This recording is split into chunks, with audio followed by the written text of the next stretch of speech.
Hello again. Today we're going to make elderberry and blackberry wine. In this month of September, both fruits are out in abundance and can be picked freely from the hedgerows. Prior to starting, let's see what equipment we need. For the initial fermentation, we're using a 2-gallon bin with a sealable lid, a set of scales, measuring spoons and a 2-pint measuring jug. All equipment needs to be sterilised, and for this we have used a Camden tablet and water solution. To make a gallon of wine, which is equivalent to 6 bottles of wine, the ingredients you need are 2 pounds of ripe elderberries, 2 pounds of ripe blackberries, 3 pounds of sugar and a general purpose wine yeast with which we will make a yeast starter. The additives are 1 3ml vitamin B1 tablet, 1 teaspoon of yeast nutrient, a teaspoon of pectolase and 2 teaspoons of tartaric acid. We will show all these ingredients and additives at the end of this video, so don't worry about having to note everything down at this point.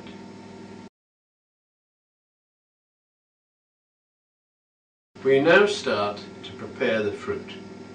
Collect the blackberries and put them into the plastic bin.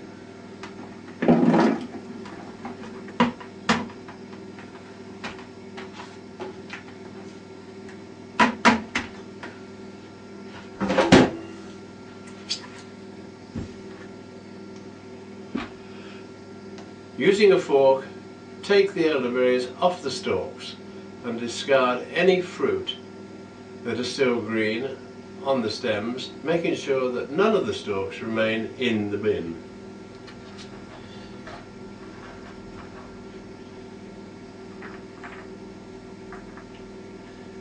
Most of these berries have obviously been done previously, as this can be a very, very, very long operation when you have a lot of berries. This is just to show you the way to do it.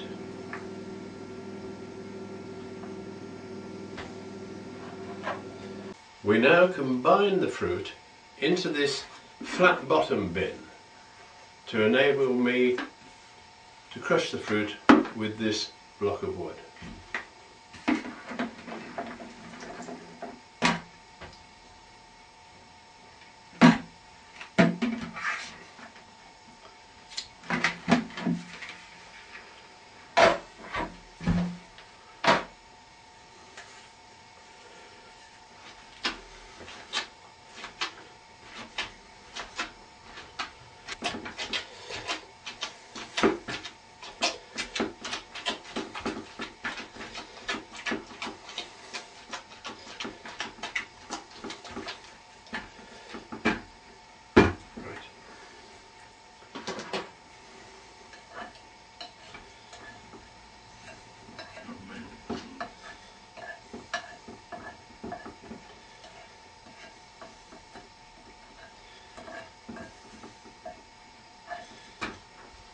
The fruit is now in a semi-liquid state in this bin, and we shall now add 5 pints of water and 1 crushed Camden tablet. Here's the first pint.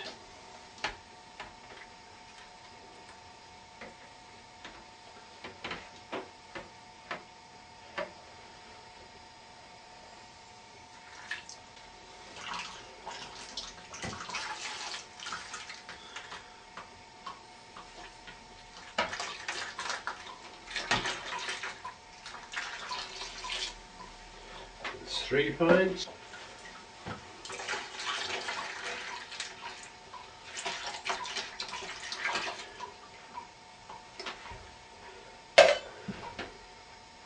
That is 5 pints. And now crush between 2 spoons. 1 Camden tablet. We will need to leave this now for 24 hours before the next step. So we place the lid on the bin until the yeast starter is ready tomorrow. The Camden tablet will prevent any of the natural yeast on the fruit from fermenting.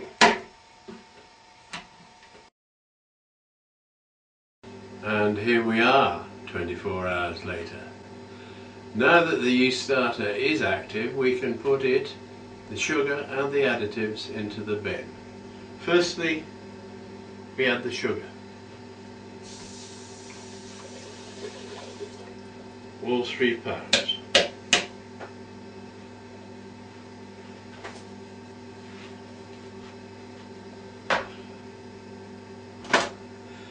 And stir to dissolve.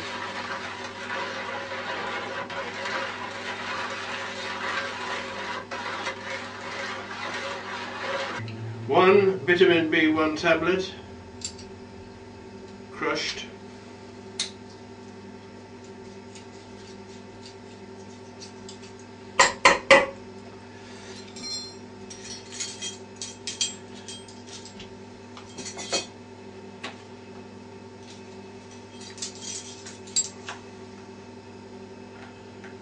One teaspoon of pectolase,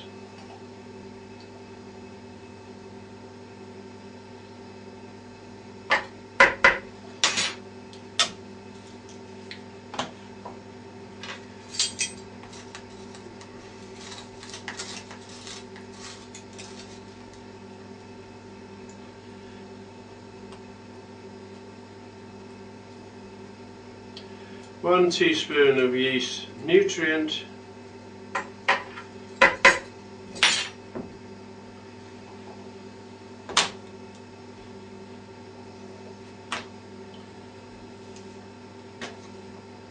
and 2 teaspoons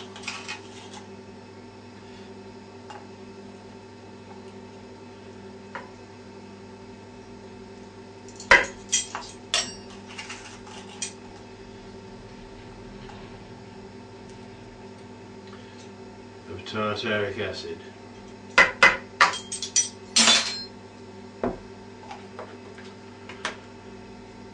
Along with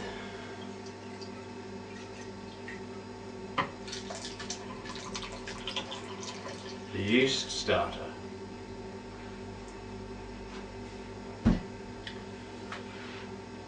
The contents of the bin are now referred to as the must and should be left covered in a warm place for 4 days, stirring daily using a clean wooden spoon.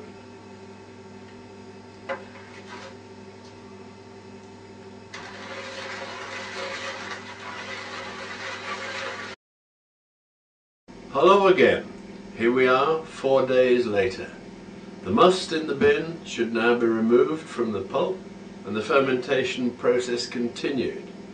For this we need a sterilised gallon jar, a funnel, a straining bag and an airlock.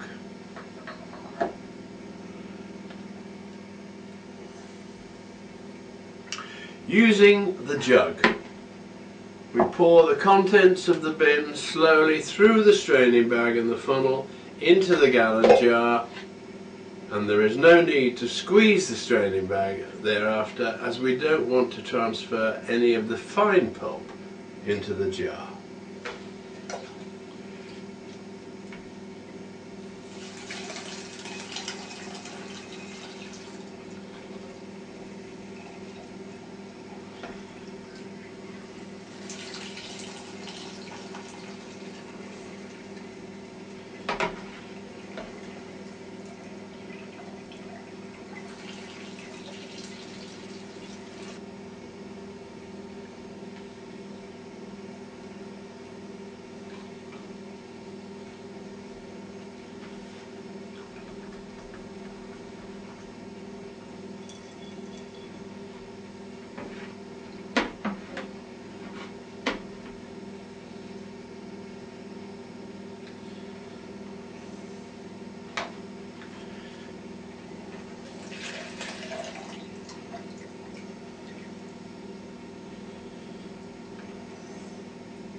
Now all the liquid from the bin has been transferred to the jar.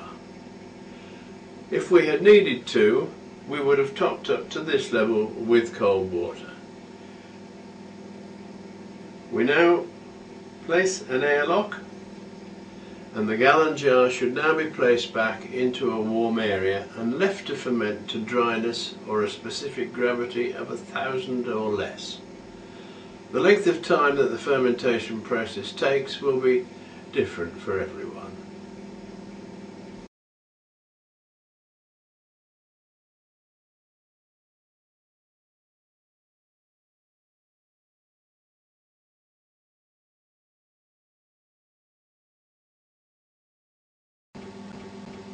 Hello! Here we are some 2 weeks since we strained the wine into this gallon jar, and it appears that it has finished fermenting. The airlock has stopped bubbling, and it would appear then that no gas is being produced. However, it should be checked before the next step, and to check that wine we need a hydrometer and a clear trial jar. I'm going to siphon some of the wine into the trial jar and take a reading with the hydrometer.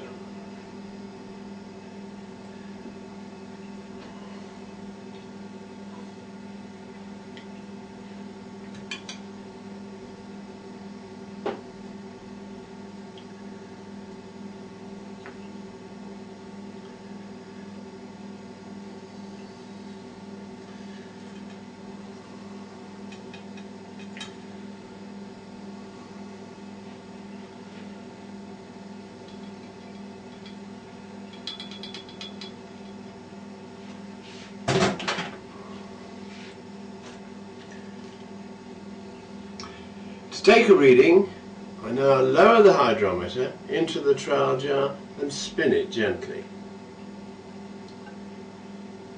If the reading shows a specific gravity of 1,000 or less, then the fermentation is virtually completely over, and I would then add 1 crushed Camden tablet to the jar. Let us see. And it is not just 1,000, it's 990. That's a reading of 990, and so the fermentation is certainly finished. So this is crushed Camden powder, which is a tablet in powder form. That's 1 tablet of powder into the jar. If I hadn't had the powder, I would have had to crush a tablet in between 2 spoons, but I did have the powder. And now we will leave this for 24 hours.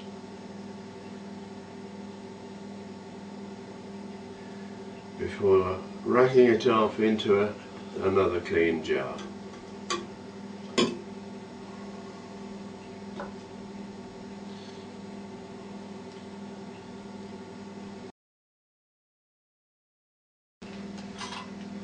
Here we are, 24 hours later, and the wine should be starting to clear already.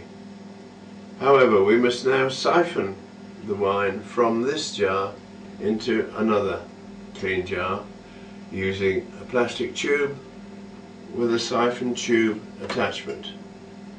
This attachment allows the wine to be drawn downwards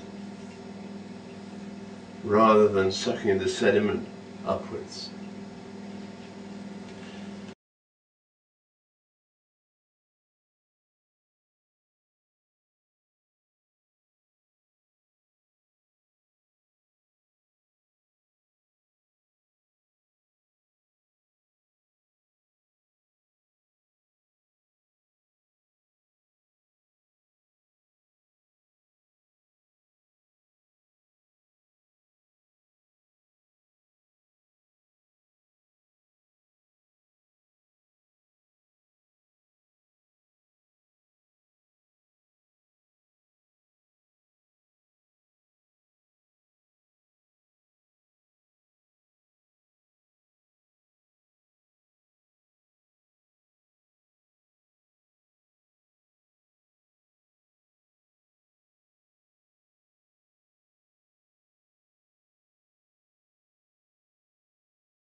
Now to top up the jar with cold water.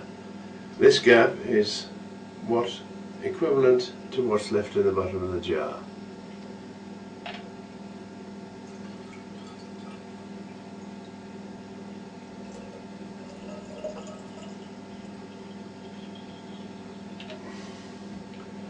The wine must now be left to completely clear and placed in a cooler environment to achieve this. The clearing process will normally happen without any outside assistance. When the wine is clear enough, it can be transferred to clean bottles and left to further mature for at least 6 months. The bottling is done using the same siphoning process as we've just witnessed, being careful to leave at least ½ an inch between the bottom of the cork and the top of the wine. We wish you all the best with your winemaking and hope that the process you've watched today will help you. Our online winemaking help site is available to answer any questions that you may have and is a free service that we offer.